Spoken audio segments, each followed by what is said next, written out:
उमा भारती का दिग्विजय सिंह पर ट्विटर वार जारी है। आज फिर उमा भारती ने दिग्विजय सिंह को लेकर लगातार ट्वीट किए। उमा भारती ने लिखा, मैं चुनाव नहीं लड़ रही हूं, लेकिन बीजेपी जिसे भी भोपाल से उम्मीदवार बनाएगी उसके बगल में खड़ी रहूंगी। दिग्विजय के खिलाफ प्रचार करने भोपाल की गली गली जाऊंगी।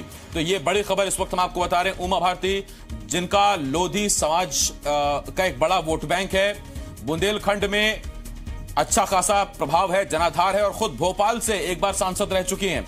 भोपाल से जिन दो महिलाओं का जिक्र हमेशा होता है, मेमूना सुल्तान और इसके साथ साथ उमा भारती, ये वो दो नाम हैं जो महिला सांसद बनी है भोपाल से। और उमा भारती जब बीजेपी की तरफ से सांसद बनी थी तो इसका मतलब साफ है कि उमा भारती चाहती हैं कि ये भोपाल सीट जो बीजेपी का अब तक गढ़ साबित होती रही है, पिछले 30-35 सालों से बीजेपी का गढ़ रही है, यहां दिग्विजय सिंह चुनाव जीतने ना पाए। और इसी वजह से उन्होंने लिखा कि मैं भले ही चुनाव नहीं लड़ रही हूं, लेकिन जिसको भी पार्टी टिकट देगी उसके बगल में खड़ी रहूंगी और दिग्विजय के खिलाफ गली गली जाकर प्रचार करूंगी। आपको याद दिला दें, उमा भारती ने अपने स्वास्थ्य कारणों की वजह से बहुत पहले से ही ये बात कह दी थी कि वो लोकसभा चुनाव नहीं लड़ेंगी। और जब टिकटों का ऐलान होना शुरू हुआ था तब भी उन्होंने कहा था कि मैं चुनाव नहीं लड़ूंगी, मैं पहले ही इस बात का ऐलान कर चुकी थी। लेकिन ट्विटर पर उमा भारती ने आज साफ किया है कि दिग्विजय सिंह के खिलाफ गली गली जाकर भी प्रचार करेंगी। तो यह बड़ी खबर इस वक्त हम आपको बता रहे हैं। कांग्रेस ने पूर्व मुख्यमंत्री, राष्ट्रीय महासचिव दिग्विजय सिंह को भोपाल से अपना प्रत्याशी बनाया है। बीजेपी की तरफ से अभी तक कोई नाम निकलकर सामने नहीं आया है। कयास बहुत से हैं, उसमें सबसे ऊपर नाम अगर चल रहे हैं तो शिवराज सिंह चौहान का नाम है। सुनने में यह भी आया है कि वो तैयार भी हो गए हैं, तब जबकि नरेंद्र सिंह तोमर का नाम सामने किया गया था कि अगर आप चुनाव नहीं लड़ना चाहते हैं तो नरेंद्र सिंह तोमर को मुरैना से हम भोपाल ले आते हैं। इसके बाद खबर यह भी आई कि मुख्यमंत्री शिवराज सिंह चौहान, माफ कीजिए, पूर्व मुख्यमंत्री शिवराज सिंह चौहान तैयार हो गए हैं। हालांकि नाम अभी तक ऐलान नहीं हुआ। और एक नाम जो और चर्चा में है, सुर्खियों में, वो है कैलाश विजयवर्गीय का। लेकिन दिग्विजय के सामने कौन खड़ा होगा ये तो बात की बात है। फिलहाल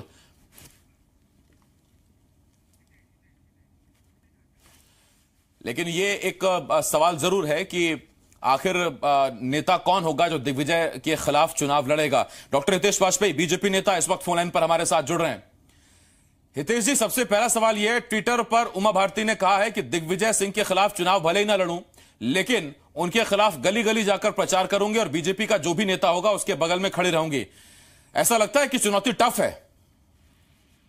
बिल्कुल नहीं है। दिग्विजय सिंह जी तो वो प्रकल्प हैं साहब, जिनके विरोध में जाकर जनता या कार्यकर्ता या नेता इस बात का एहसास करता है कि वो न्याय यात्रा में शामिल हो रहा है। क्योंकि जितना मखौल गवर्नेंस का, राजनीति का या राजनीतिक होने का दिग्विजय सिंह ने उड़ाया है, जितना मतलब हम कह सकते हैं उसका स्तर गिराया है, उससे हर व्यक्ति को ये महसूस होता है कि नहीं, इसके विरुद्ध तो चाहे जो भी चुनाव लड़े उसके साथ जरूर जाना चाहिए, क्योंकि वो सही राष्ट्र यज्ञ होगा।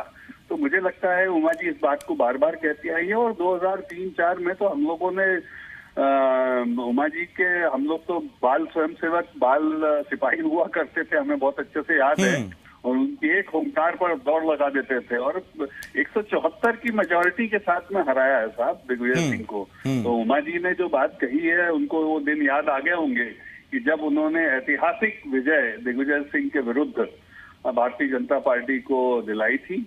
और आज भी उनका ये जज्बा देखकर हम सभी लोग गौरवान्वित हैं। मेरा एक सवाल आपसे और है सर, अगर ये इतना सीधी सी खीर है, ये इतना आसान है, तो अब तक कयास ही क्यों है? कोई नाम सामने क्यों नहीं आया? लेकिन अब बहुत सारी चीजें गणित नहीं होती, रसायन हुआ करती हैं। तो दिग्विजय सिंह जी गणित की सीमाओं से ऊपर उठकर रसायन है। तो मेरा मानना ये है कि वो जहां भी खड़े होंगे, उनके विपक्ष में खड़े होना, उनको हतोत्साहित करना, उनको परास्त करना, इसमें गौरव महसूस होता है। क्योंकि वे सब बातें करते हैं जिससे कि हमारी गर्दन झुकती है। वे बाटला हाउस में मोहनलाल शर्मा को छोड़कर आतंकवादियों की तरफदारी करते हैं।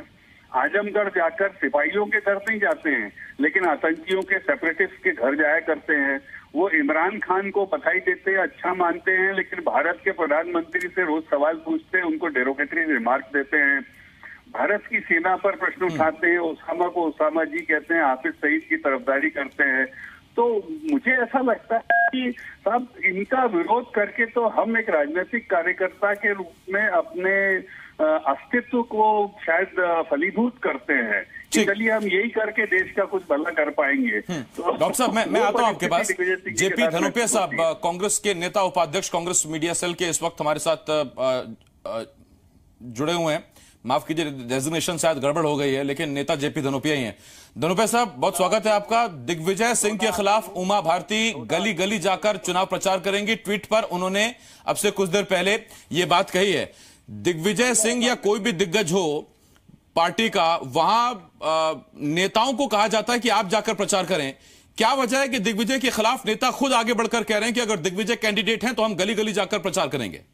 उनको सबको मालूम है कि उनका जो है ना कद बहुत छोटा है और वो दिग्विजय सिंह के मुकाबले में उतने बड़े लोग नहीं है। इतना बड़ा बनाने की पोजीशन कर रहे हैं, दिखावा कर रहे हैं। इसलिए मान के चलिए कि उनके पास में कुछ भी ऐसा करने के लिए नहीं है। उमा भारती अपनी खेत जुटा रही है। वो तो उनका तो प्रदेश निकाला है, वो तो मध्य प्रदेश में आने के लिए बहुत छटपटा रही है और ऐसी बयानबाजी इसलिए कर रही है कि शायद इस बहाने उनका मध्य प्रदेश में आगमन हो जाए। आ जाए, कब तक उनके साथ दो हाथ हो जाएंगे, वही समझ में आ जाएगा वो कहाँ पर खड़ी हुई है, क्या उनका स्टेटस है, क्या उनकी हैसियत है। तो उमा भारती जी बहुत ज्यादा परेशान घूम रही है, लेकिन वो आना चाहिए चुनाव में। ये नहीं लड़ूंगी, क्यों नहीं लड़ोगी? हिम्मत से लड़िए। अगर आप नेता है तो जब आप प्रचार करें, किसी को जिता रही क्षमता रखती है तो फिर लड़कर जीतने की साहस रखिए।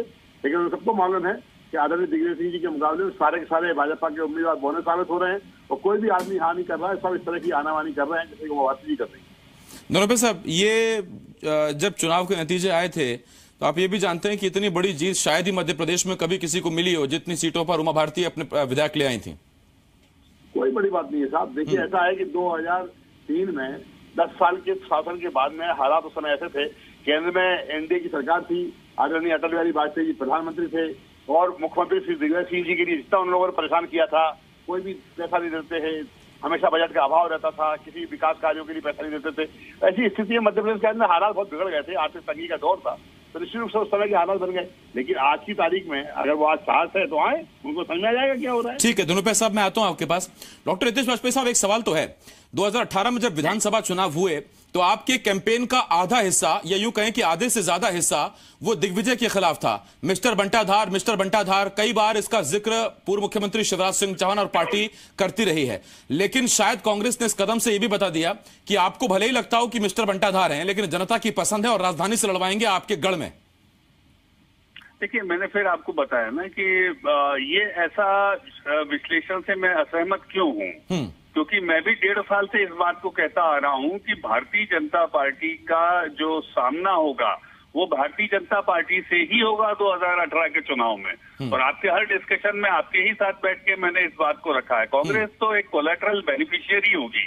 कांग्रेस को लोग पसंद करते हैं ऐसा नहीं तो 116 नहीं दे देते। कांग्रेस जो इतना दम्भ भर रही है वो कोई बहुमत लेकर थोड़ा ना आई है। लेकिन हाँ, ये बात सच है कि हमारे 56-60 लोग हारे हैं और उसका बहुत बड़ा कारण हम स्वयं हैं। और हम इस बात को और इशारा भी करते आए हैं। हमको जितना प्रयास और करना चाहिए था या हमें और सुधार जो करने चाहिए थे, शायद वो हम नहीं कर पाए। यही तो सियासत की खूबसूरती है सर। उस वक्त जब ये बातें मैं कहता था तब आप कहते थे विश्लेषण आप लगा रहे हैं, आप लगा सकते हैं। खैर, डॉक्टर हितेश वाजपेयी साहब, जेपी धनोपिया साहब, बहुत शुक्रिया आप हमारे साथ जुड़े। जेपी धनोपिया साहब नेता बीजेपी और जेपी धनोपिया साहब कांग्रेस नेता इस वक्त हमारे साथ जुड़े हुए थे, तो आपको बड़ी खबर बता रहे थे। उमा भारती ने अब से कुछ देर पहले ट्वीट किया है। उन्होंने ट्वीट में लिखा कि भले ही चुनाव ना लड़ूं, जैसा कि वो पहले भी कहती आ रही हैं, लेकिन दिग्विजय सिंह के खिलाफ जाकर गली गली चुनाव प्रचार करेंगे, ये उमा भारती ने कहा है।